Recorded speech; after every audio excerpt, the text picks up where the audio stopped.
Okay, so I'm really excited to talk about this really important development that has happened in last, I would say, 10 years, and uh, and this has taken the whole field of structural biology by storm. And I think this is something that all of you who are in either graduate studies or on in postgraduate graduate studies should be aware of. And I think it's a great initiative by organizations such as IFSA to organize these lectures so that you could receive the latest information that is available there. Okay. So I have structured my talk based on what was told by Dr. Jingde that most of the students will be graduate or master's students. So the talk is tuned to that level. And hopefully by the end of this talk, you will be able to understand what are the advantages, what actually has happened in the field currently. Okay. So my talk says that cryo-electron microscopy, a structural biology revolution. So why structural biology? What is structural biology? Let me start from that. So when I ask you to describe something, then just by telling about it, you may not able to understand it as well as if I show you a picture of something or if I show you a movie of something, right? So a picture speaks 1,000 words is what you might have heard very frequently. But a video or animation of an event tells you even more about it, right? So that's what essentially structural biology is. You are looking at important macromolecules, important target proteins, which play essential roles in various physiological processes. You are trying to look at them, see them, and also try to understand how they work. Okay. So briefly, structural biology is the study of the three-dimensional structure of biologically important molecules and macromolecules. And there are multiple different techniques that are used by scientists to carry out this structural biology studies, right? And I will tell you about few of them very soon. Okay. And as I told you, the structural biology studies over the years have helped us understand how thousands of different protein molecules work in our body, how they carry out these important physiological processes. And it also offers us insights as to how we can design molecules or ligands or drugs which can alter the functions of these important macromolecules, right?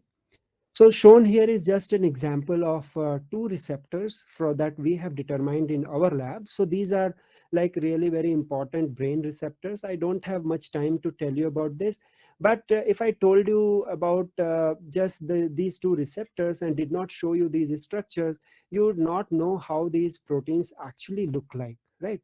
So when you have this structure, you see that this protein is possibly made up of these four subunits, which are shown in four different colors.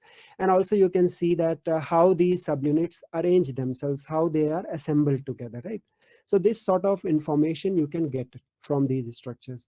Now, by combining the structural studies, and if you are able to capture different conformational states of protein molecules, so if protein molecules are basically nanomachines, that's the way I look at them. So they are sophisticated nanomachines that carry out important functions. Now, as with other machines, these machines also move, right? So you can, if you are able to capture different movements of these machines or nanomolecules or proteins, then by combining these various states, you can figure out how these protein molecules might be working. Okay. So that's what scientists also try to do in the field. We utilize all the biochemical information or all the information that is present in literature to trap these protein molecules in different conformational states, and then by combining all these conformational states together, we figure out what sort of motions or movements are being performed by this protein to carry out its function. Okay, so that's a very kind of a basic definition of what all structural biology can achieve. Okay. Now I have shown here three examples, And what you see here is just a transporter, and this is a transporter molecule which is present in our synapses. And it transfers solutes from one side of the cell to inside of the cell, right? And what you see is that by doing these sort of structural biology experiments, by capturing this protein molecule in different states, we have been able to figure out how these molecules move, right? So you see that there is this carrier domain which actually moves up and down, and possibly that's how it might be transferring the solute from one side to another side. Okay. And similarly, there is this another important receptor which binds to ATP or ligands, and in response to binding to these ligands, there are changes that take place in the protein which lead to like functions of this particular receptor. Okay. And similarly, here is another transporter, but this works entirely in a different way compared to the one that you saw at the first time. So here you see that rather than movement of the domains, you see that there are large conformational changes that happen in the protein that leads to opening on one side and then capturing of the solute and then release of the solute into the other side. Okay. So this was just to prime you that what sort of information structural biology can give, right? And possibly what you could also appreciate in this image here is that you actually see how these ligands or molecules interact with the protein, right? Where they bind in the protein. And if you know where they bind, how they interact, you could devise strategies to disrupt this interaction or to devise drugs which can go and replace these ligand molecules, right? So those sort of interventions you can do. And this is something that is facilitated by structural biology studies, okay? Yeah. So given the importance of the contributions that structural biology has done over the years, you would see that there are so many Nobel Prizes that have gone to structural biologists, right? And starting from here, Henry Bragg and Linus Pauling, you could see that there are many people who have got Nobel Prizes. And very recently, I'm sure you all must be knowing that Nobel Prize went to David Julius and Ardem Parporian for determining structures of two very important receptors, right? Heat sensitive receptors and pressure sensitive receptor or touch sensitive receptors, piezo receptors. Okay. And I'm sure all of you must be aware of what the structure determination of DNA by Watson and Crick did to the entire field of molecular biology, right? So once the structure was there, you knew how replication could take place, what was the specificity of interaction, things like that. So structural biology has made seminal contributions. Okay. So today I am going to talk about this cryo-electron microscopy technique, and specifically we are going to deal with single particle analysis. Okay, and this is a technique that was developed by these three gentlemen primarily. Of course, there are many other groups and labs that contribute, right? So Jacques Dubochet, Joachim Frank, and Richard Henderson shared the Nobel Prize in 2017 for chemistry for developing cryo-electron microscopy for the high resolution structure determination of biomolecules in solution. So see, there are very few very important terms here, right? So cryo-electron microscopy is there, and we'll come to that. But there is something called high resolution structure determination and of biomolecules in solution. So these two things are very important, and it will become clear as we go forward why these are important. Okay. So what is resolution? I'm sure you all must be aware of it. So what do we mean by high resolution? So if going by the definition, the resolving power of something is the ability to see between 2 points like separated by a given distance very clearly. Okay. And and if you want to kind of differentiate between these two closely spaced points, you need to use a light which has a wavelength that is shorter than these 2 points, right? If it is longer, then you cannot differentiate between these 2 points. Okay. So so it kind of brings to your point in to the focus that if you want to differentiate between atomic positions in a protein molecule, So I'm sure you all must be aware of protein chain, how protein chain is made. You have these amino acids which are linked by peptide bond, right? So here you have these carbon-carbon bonds, here carbon and oxygen carbonyl group here, right? And R indicates for the side chains, right? But what you see is that suppose these two carbons are differentiated, are separated by around 1.5 angstrom. So if you want to actually see these two carbons in your structure, you need to use a wavelength of light that is shorter than 1.5 angstrom. Okay. And also your structure needs to be of that high resolution so that you can clearly see it. Okay. And it will become more clear as we go forward. Okay. So again, going back to that example of polypeptide. So here is an example of an alpha helix. I'm sure all of you must have read about in your biochemistry. It's even taught in class 12. So what you see is an alpha helix here shown in green, and you have this mesh here which is on kind of a tube like structure. Okay. So this mesh has been determined by either X-ray crystallography or cryo-EM, but what you see is that the resolution is poor, right? Resolution is only 9 angstrom. So if you have 9 angstrom resolution, then you cannot basically see the atoms. But forget about atoms, you cannot even see how the polypeptide has folded, right? But still, because you know that it's an alpha helix, you can place your alpha helix in that position, in this place. But the confidence in this placement is not good, right? You don't know how these side chains are placed, whether your alpha helix is correctly positioned here or not, right? But if you go to slightly higher resolution, let's say 6 angstrom, now you see that you have more features that have appeared in this electron density. Okay. And possibly you have more confidence in this structure compared to this structure here, the 9 angstrom structure. Okay. Now, if you go to slightly higher resolution, now what you see that you could place the side chains also with high confidence. Okay. So these are amino acid side chains, and you see that how well they are fitted into the density. Okay. So your confidence in the placement of these amino acids or placement of this polypeptide in the electron density has increased, right? And that's why high resolution structure determination is important. Okay.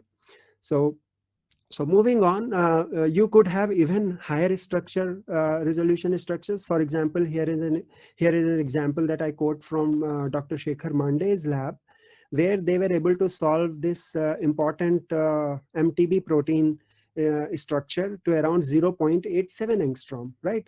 And see how nicely you see these densities for the individual carbon atoms also, right? So the structure is so highly resolved that you could even place these individual carbon atoms with high confidence.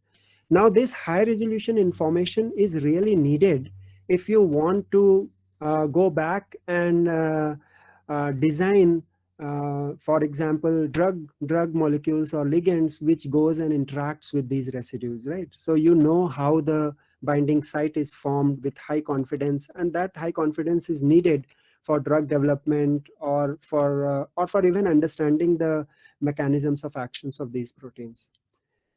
So again, kind of emphasizing that point further. So at lower resolutions, you could only see the envelopes of these macromolecules. But as you go higher in resolution, you are able to very clearly see individual atoms, or at least individual side chains of all the polypeptides that are placed with high confidence. And this high resolution is needed for drug discovery efforts, or for understanding how ligands bind to protein, right? And understanding the enzymatic mechanisms, for example. Okay. So high resolution information is needed, right? So now, what are the different methods that existed before cryo-EM? Before cryo-EM basically developed to do high resolution structure. So one all of you must be knowing is an X-ray crystallography, right? So in what we do in X-ray crystallography, you take your purified target protein. Suppose you are interested in a let's say SARS-CoV-2 RBD, right, or spike protein of this virus. So what you need to do if you need to get structure by X-ray crystallography is that you need to purify, overexpress the the spike protein. You need to able to crystallize the spike protein in form of a crystal, and then you need to You're subject. audible. Hello. Yeah. Yes. Yeah, Now you. Yeah. am I audible? Yeah. We had lost you for some time. Oh, okay. How much did I? You were just talking about the spike proteins. Oh, okay. Yeah. So I was saying that if you have to solve a structure of a spike protein by X-ray crystallography, then you need to overexpress the spike protein and make a crystal of the spike protein. You all must have seen salt crystal or sugar crystals. Similarly, you could also crystallize proteins, and then that protein crystal you can subject to X-ray diffraction and interpret X-ray diffraction to generate these sort of electron density maps in which you can build your model, right? Now the problem with X-ray crystallography is that the all proteins don't crystallize very easily, right? So for crystallization you have to carry out like supersaturation of purified protein molecule, but not all proteins crystallize very easily. And even if they crystallize, many times they don't give good quality of data that is needed for high resolution structure determination. Okay. So X-ray crystallography has this problem of requirement of crystallization. Now, so you'd ask a question that would it be great if a structure could be determined from protein in solution, right? So there is already a technique that can determine structures of purified proteins just from solution state, and that is NMR, or nuclear magnetic resonance. Okay, so here you don't need to crystallize protein.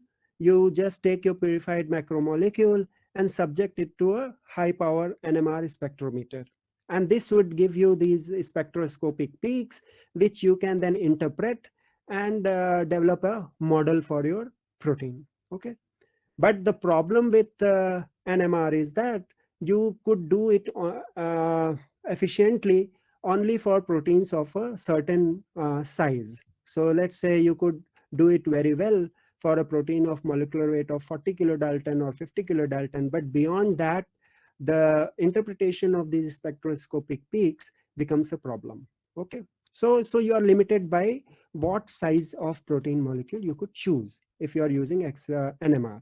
Okay, so you would say that would it be great if a structure could be determined from protein in solution, but you could also remove the size limit. Okay, and this is what exactly the new developments in cryo-electron microscopy has done. They have removed both the size limit as well as the requirement of crystallization. So we will go into that in detail.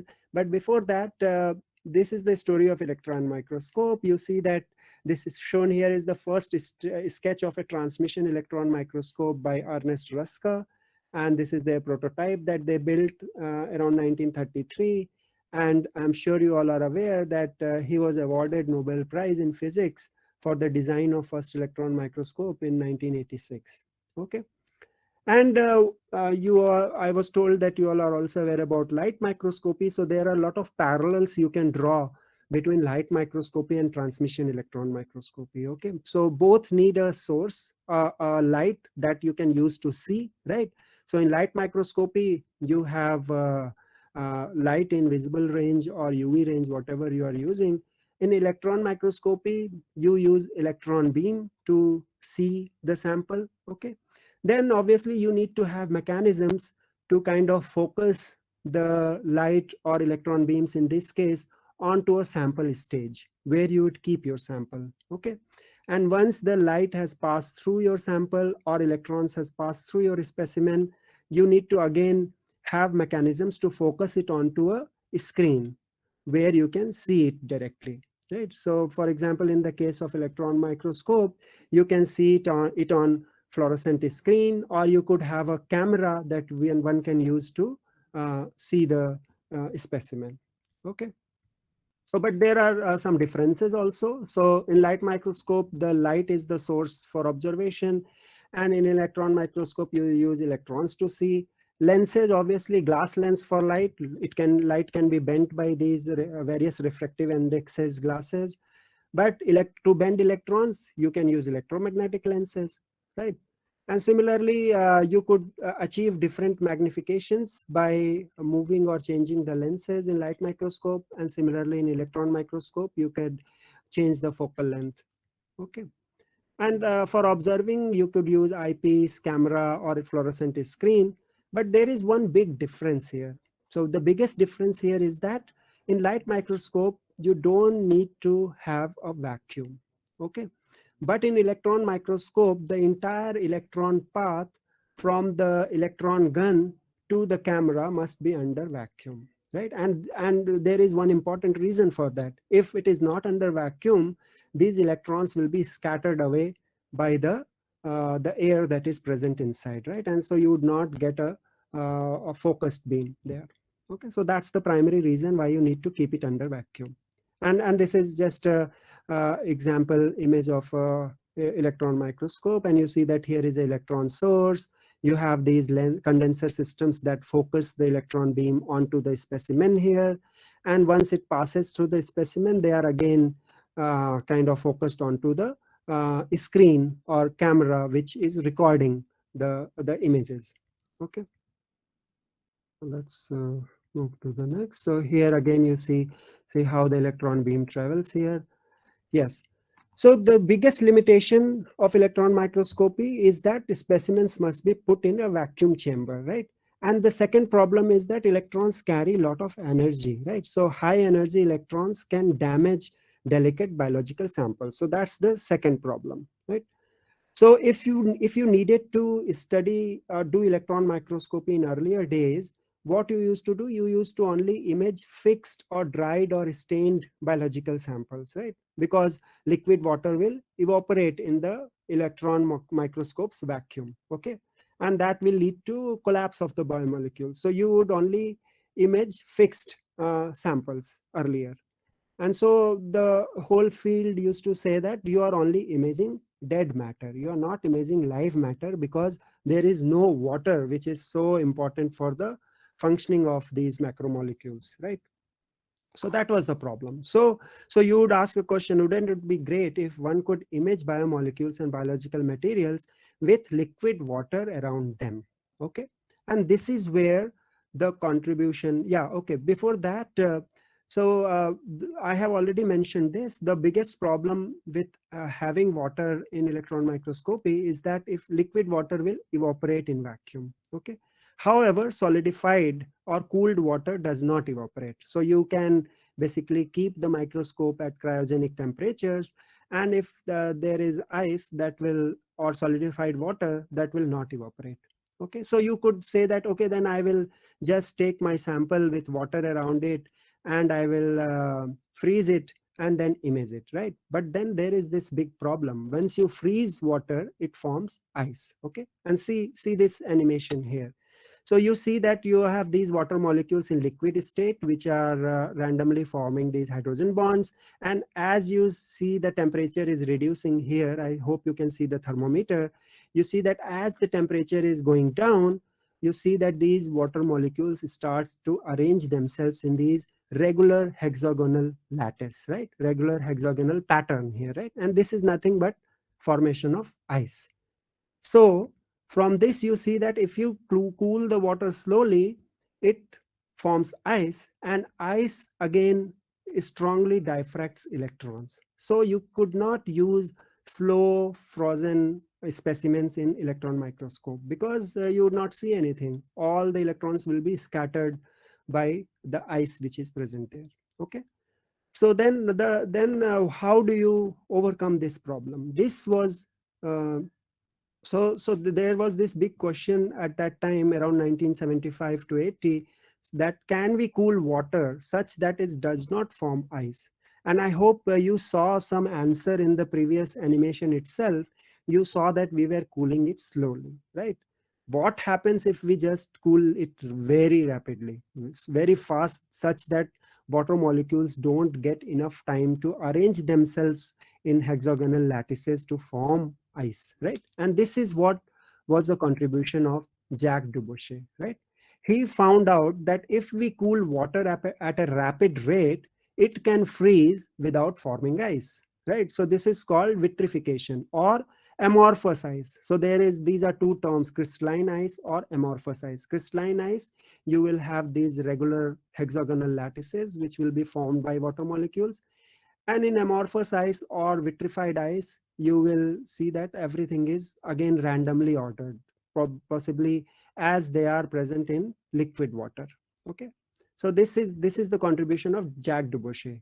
And he found out that if you want water to vitrify, the temperature has to drop very rapidly, 10 to power 5 to 10 to power 6 Kelvin per second. Okay. And he also figured out that because water is a poor thermal conductor, so the sample, you could not use very thick samples for rapidly vitrifying. So the sample has to be very thin if you want it to vitrify. If it is thicker, then you will not get a vitrification. Okay. And he figured out that one can use liquid ethane or liquid nitrogen for vitrifying the water molecule. So he developed this device earlier, where what he did was that here you have a mesh, as you can see. And once this device is developed, which very rapidly moved, possibly on a spring, it moved from this place and to get plunged into this cryogen here, right? And as it moved, it got sprayed with the specimen or sample that you want to image. Okay, so as it was moving, the sample get deposited on this, and very rapidly it is plunged into this cryogen liquid ethane, which cools it down very rapidly. Okay, you do not go very slowly as it happens in your regular refrigerators, that the cooling happens very slowly. Here it is very rapidly. And so for the first time, he generated images of viruses which were surrounded by vitrified water, right? And this is a image from his paper that was published in Nature in 1984, where you see that these viruses are kind of seen here in vitrified ice. So these are not stained samples. These are the first images of biological samples with water around them in vitrified state. Okay. So this was his contribution. And now the process has been optimized over the years. So what you do, you take your purified protein, you put them on these sort of grids, mesh grids or EM grids, we call them, and you plunge them in liquid ethane. And because these are very thin samples, you get these sort of ice formation with your specimen randomly oriented and distributed in this ice. Okay. And now, as I told you, there are various devices which are available which can do this job automatically. So here is a device called Vitrobot, and you can control the humidity and temperature of this chamber here, where you apply the purified solution or purified protein molecule that you are interested in on a cryo-EM grid, and you can plunge it, okay, very rapidly into liquid ethane. Okay. So you saw earlier image of a virus that was shown by Jacques Dubochet, right? But so again, here is a micrograph, electron micrograph, or an image from a transmission electron micrograph, which has now the sample purified protein in vitrified ice. But what you also see is that these proteosomes, you see they are so many, you could observe them here, right? And you also see that they are in all sorts of different orientations. Some top views you could see, some side views you could see, some tilted views you could see, right?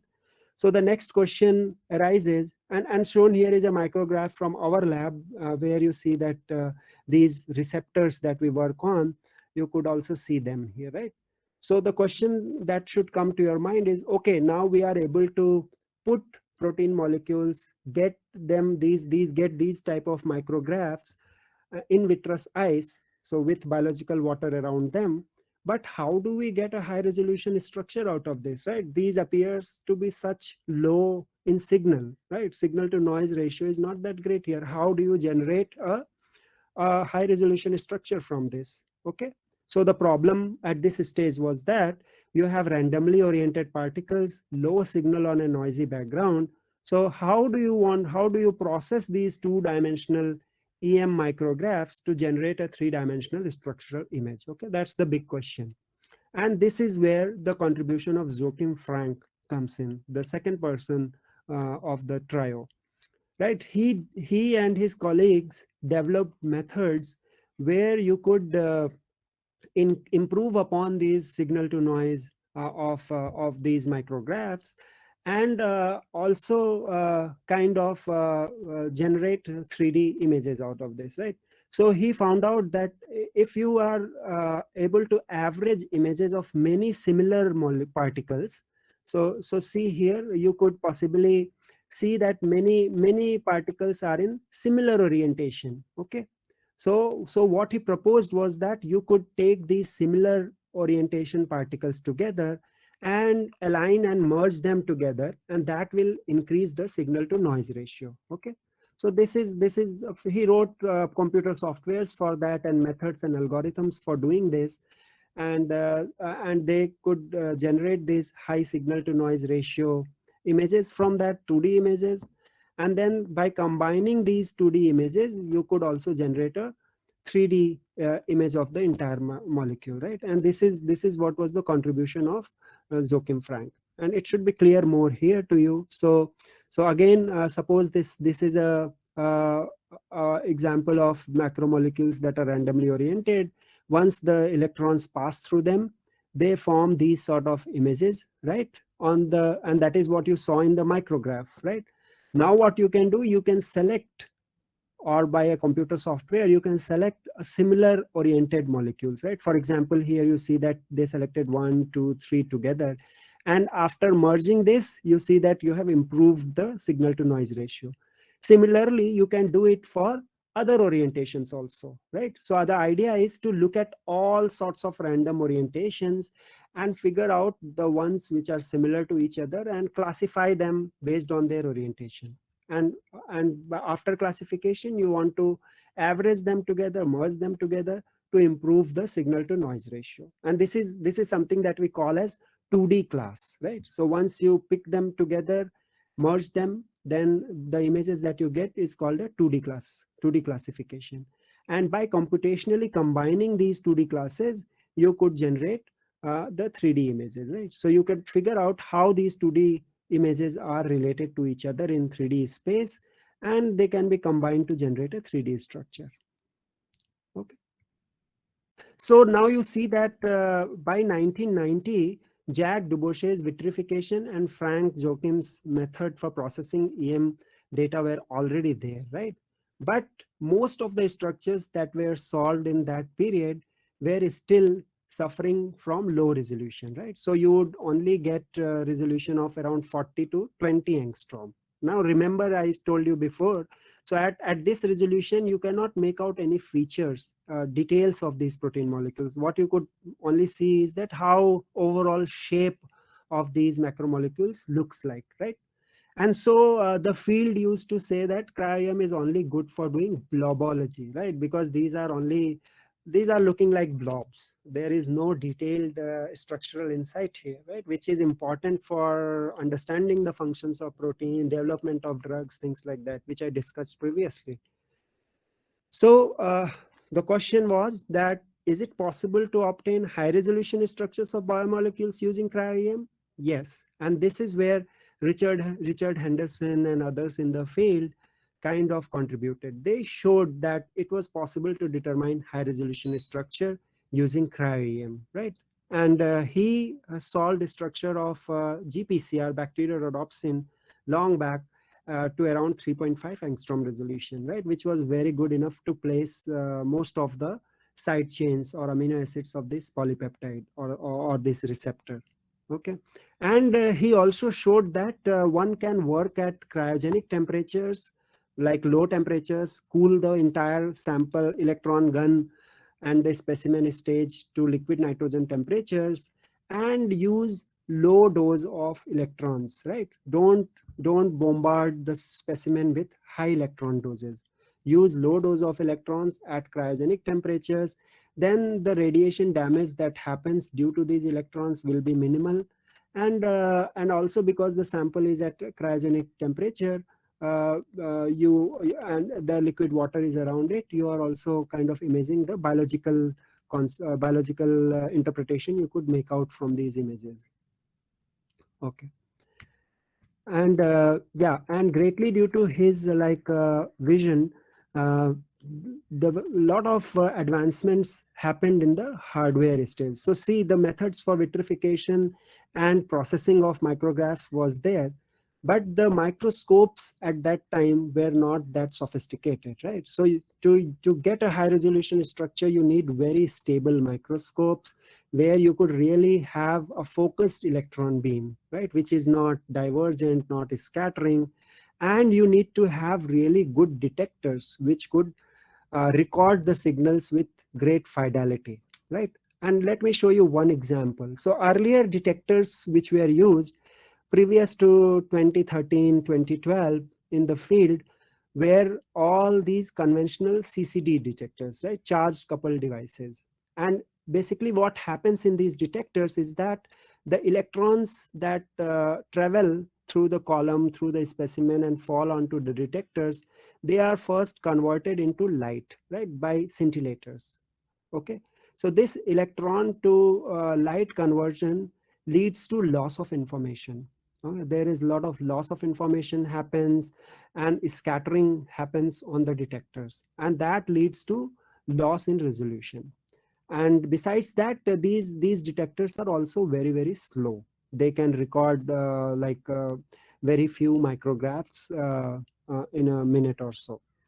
Now, the development in the field in around 2012, 2013 that happened was that these new detectors came here, which are called direct electron detector, right? And the name itself suggests that these detectors can directly read electrons. You don't need to convert the electrons into light first, okay? And also you can see that these detectors are really very thin. So there is no scattering loss, no loss of information because of this conversion of electrons to light. So all that problem is taken away. And because of this direct detection, these detectors are also very sensitive, and these are really very fast detectors also. So you could record multiple images in a minute, right? So now there are detectors which can record up to 1500 images in 1 minute or more. Okay. So now how these direct detectors contributed to improvement in the technique? So let's look at this panel here. So if you take a snapshot and if you see some of your friends in a group photo are moving around or they are moving their hand, what you see? You see that their hand or that friend becomes blurred, right? Because he is moving too fast. And so this is something what was happening with the older detectors, right? So if you take a single snapshot, what was happening was that there was movement of specimen that could happen in the micrographs itself, right, in the specimen itself, because of various factors that I don't have time to go into. But because of interaction with electrons and because of the stresses that are developed in the vitreous ice, people saw that the molecules or specimen could move, and because of this movement they would become fuzzy, right, similar to your group photographs where person is moving. So there is loss of information because of this movement here, and so whatever structure you used to get was low in resolution. But now with these new detectors, what you can do, you could, rather than having one image, you could have multiple images for an entire exposure, right? Let's say here you are doing a 3-second exposure and you are getting just one frame. But here in the same 3-second exposure, you could get up to, let's say, 500 to 600 frames. Now that offers a big advantage. Let's say now you can compare the first frame with the consequent frames, right? You can compare each frame with each other, and you could figure out how much the movement has happened in subsequent frames between your molecules or particles which are present in the specimen, right? And if you know how much movement is there, you can correct for it, right? So you can realign your particles between different frames, right? And after realignment and averaging, you can generate a composite micrograph which will restore all the lost information because of the movement.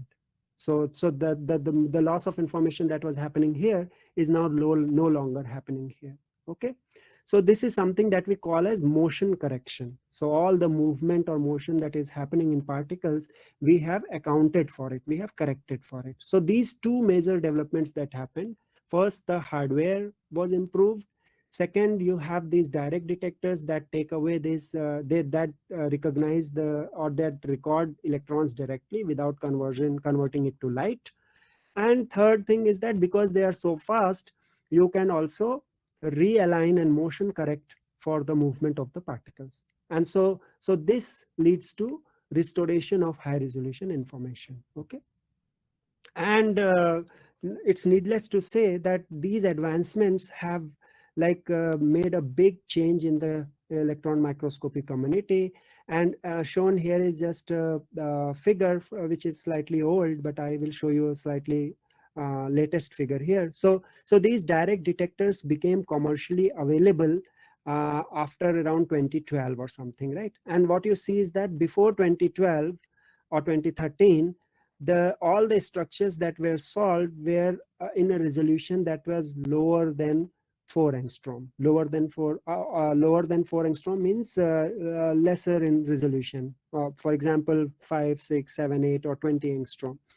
But since 2013, 2014, when these detectors became available, what you observe is that now you also get structures which are of higher resolutions better than 4 angstrom. Okay. And what you also see is that electron microscopy, because you don't need to crystallize your sample, there is no size limit. So both the problems are alleviated in electron microscopy technique, right? There is no limit to the size of macromolecules that you can determine now by electron microscopy. So you can look at big viruses such as dengue virus, which is around 11,200 kilodaltons, to a small protein like hemoglobin, right? And all of them you see at high resolution. So this is the advancement that has happened in the field, right? And so this is more latest figure from last year from our review that we wrote. What you see is that uh, as you go up from around 2014 2015, when these detectors became commercially available, you look at just these red and blue dots, blue images here, which are resolutions better than 2.5 angstrom. And you see that the high resolution information has the structures with high resolution information has gone up tremendously, right? And again, here, just to emphasize the point, so you could determine structures of to such high resolution as 1.15 angstrom, right? So remember the carbon-carbon bond distance that I told you, right? So at this high resolution, you could place individual atoms with high confidence, right? So you would have really very high confidence in all the structures that are determined using this electron microscopy technique in the recent times, right? And so this is how the field is moving forward. So now, just to give you an overview of the cryo-EM workflow, so I hope you have already kind of got the important points. But what you do is that you start with your purified protein in solution, and you make grids, right? And you make your grids.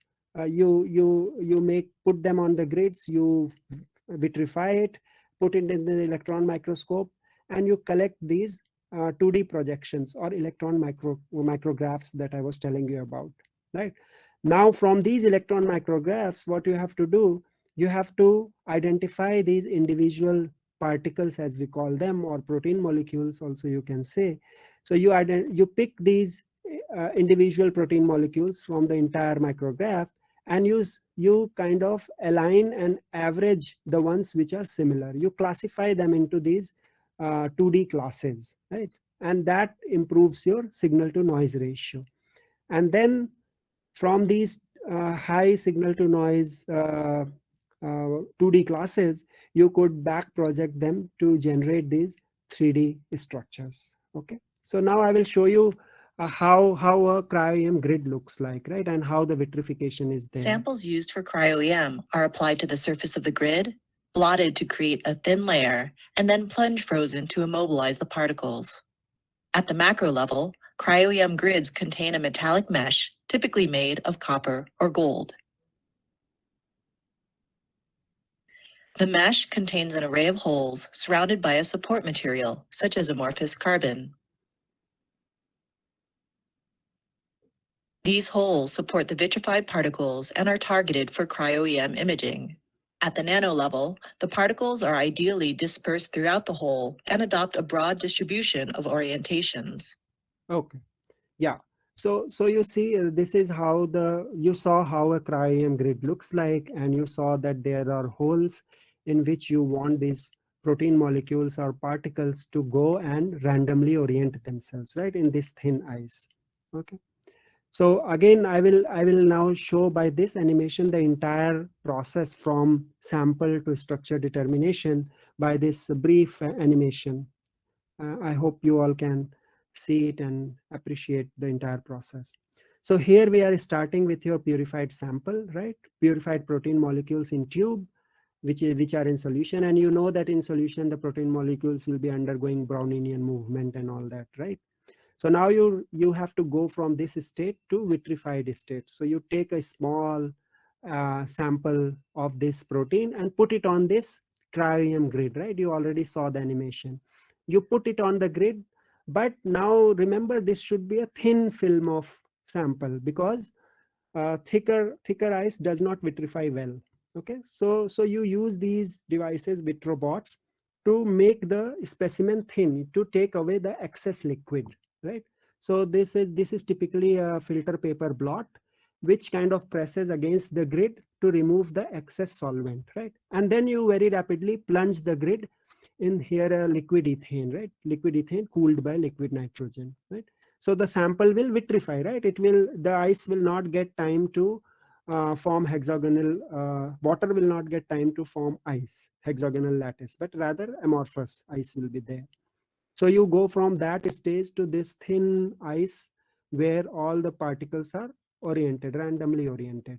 And now you put that grid into electron microscope and you collect micrographs. So now here, suppose these are the three protein molecules which are randomly oriented. Now once the electron beam will go through them, you will see that it will cast an image on the micrograph. Okay. So you see that as per their orientation, the images are different, right? They are indicative of the orientation the particle is in. Now here is the micrograph. Again, you see all these randomly oriented particles here. Now what you will do, you will select the ones which are looking similar, right? And that you will do for the entire micrographs. So you can select them and computationally cut them out, right? And then you can reorient them. So here is the cut particles, all the particles from the micrograph, and you see how poor the signal to noise is. You reorient them, you align them and average them.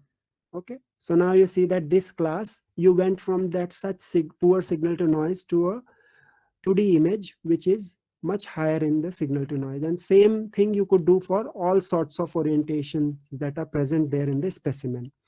And by combining all these random orientations together, you could generate these sort of 3D reconstructions of your molecule. And now, depending upon the resolution, you could see the features there. So these electron densities that you have generated, now you can build in your protein chain or fit in your protein chain in these densities. Okay. And again, the confidence with which you will fit into these densities will be kind of determined by the resolution that you have achieved. Okay. So isn't electron microscopy a great technique? Right. So these are some of the structures that we have determined in our lab. And I don't have time to talk about this today, but maybe some other time I can tell you about these. So these are glutamate receptor ion channels that play important roles in neurotransmission in your brain. Okay. So we are working on these. Now, you could imagine that because of the problems that were associated with X-ray crystallography and NMR, there were several really very, very important protein molecules whose structures were not determined, right? But since these advancements in cryo-EM have taken place from 2014 onwards, if you go and search, you will see that now there is a explosion of determination of high resolution structures of multiple really very important macromolecules and protein molecules that play very important physiological roles, right? So for example, see here, Zika virus. Once the Zika infections started to happen, scientists were able to isolate these viruses and carry out its structure.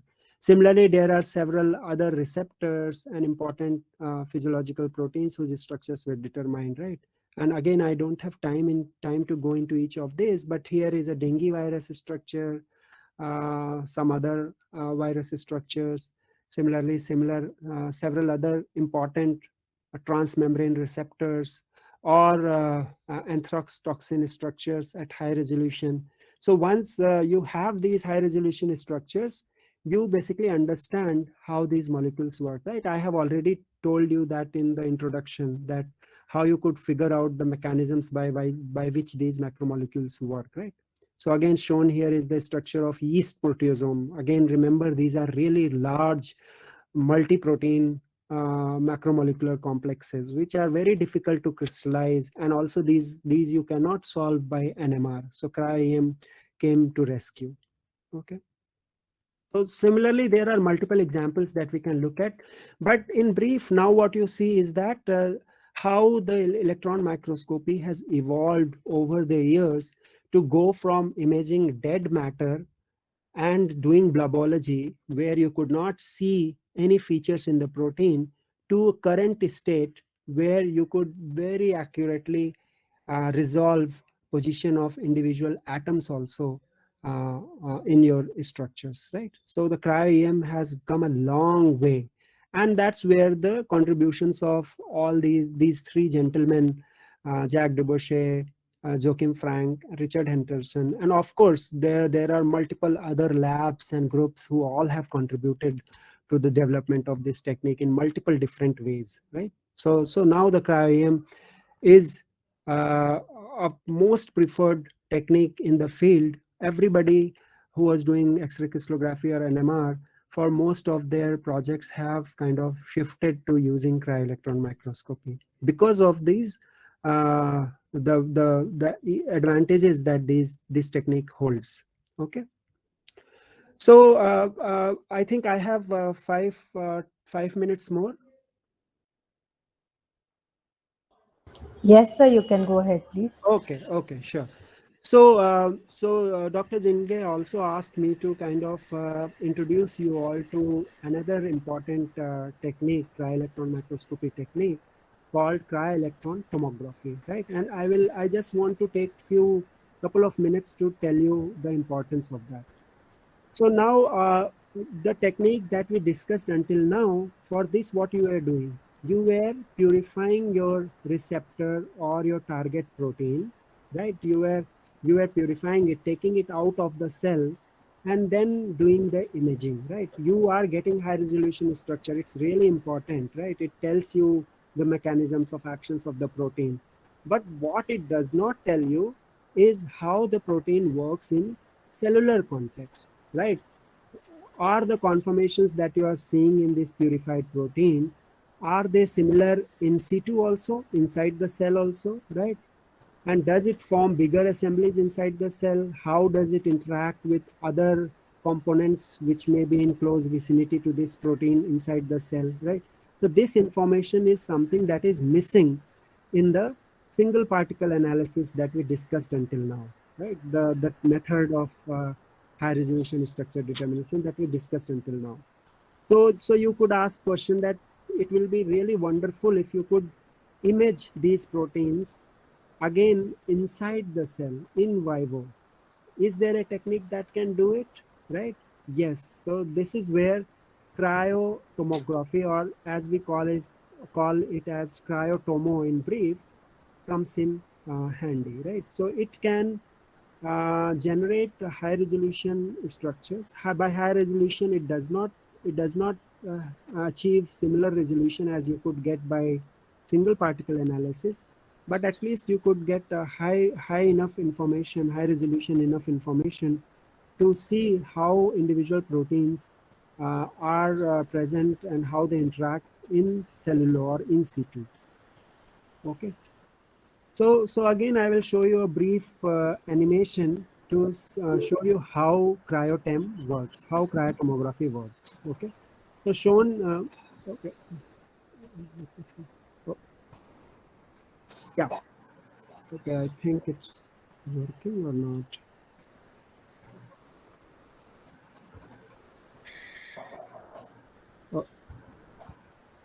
Oh, I think this movie for some reason is not working. Let me just exit it from the presentation mode.